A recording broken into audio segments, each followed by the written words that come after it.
Assalamualaikum warahmatullahi wabarakatuh. My name is Nurul Athiqah Syahirah binti Abdullah 19 BI 03 012.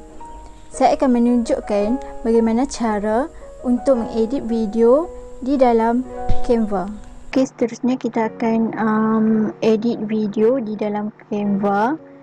Okey, di dalam Canva ni sebelum tu kita kena login dulu. Login ke sini. Dan kita pergi ke home. Okey, akan naik macam ni lah depan ni.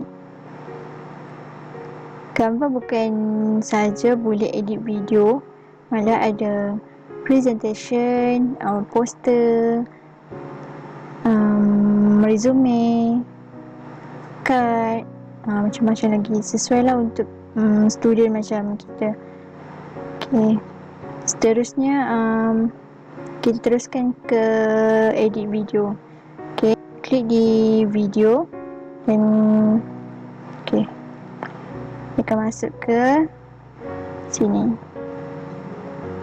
untuk kita edit video. Okey, di dalam Canva ni kita ada template, elements, upload untuk image, video dan audio. Okey, ada juga teks, background. Okey, background kat sini.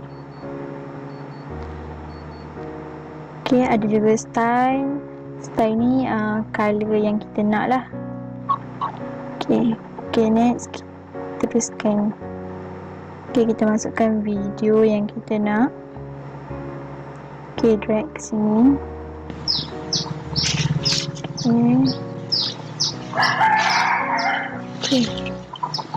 Okey, kita dah masukkan video. Seterusnya kita masukkan teks. Teks ikutlah kita nak font yang macam mana. Macam-macam ada. Dan menarik. Saya akan pilih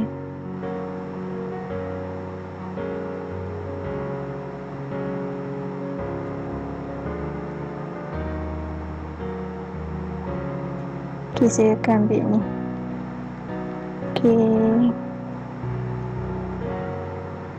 Okey, seterusnya kita bagi masa saya untuk edit.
Okey, kita dah siap masukkan teks, video dan elements. Okey, seterusnya kita masukkan audio. Okey, audio yang saya dah upload. Okey, kita dah masukkan audio dan kita trim audio. Pilih kita nak yang mana.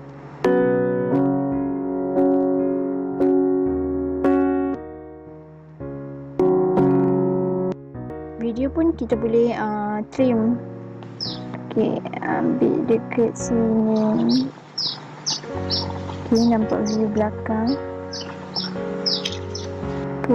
Pokok yang gerak-gerak.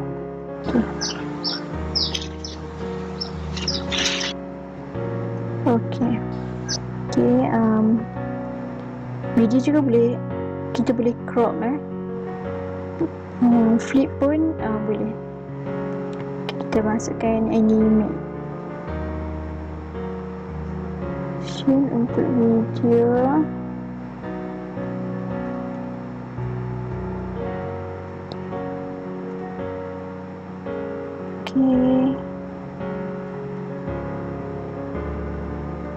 Okay, kita pilih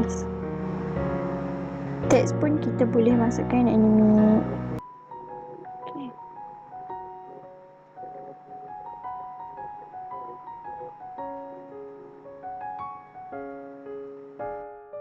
Okay, kita dah pilih animation untuk teks. Okay, semua dia dah masukkan. Kita tengok hasil dia.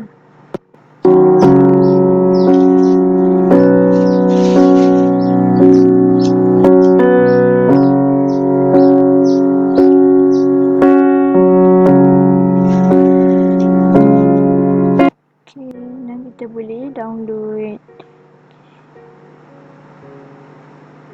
Okey, itu sahaja cara edit video di Canva. Semoga bermanfaat. Bye.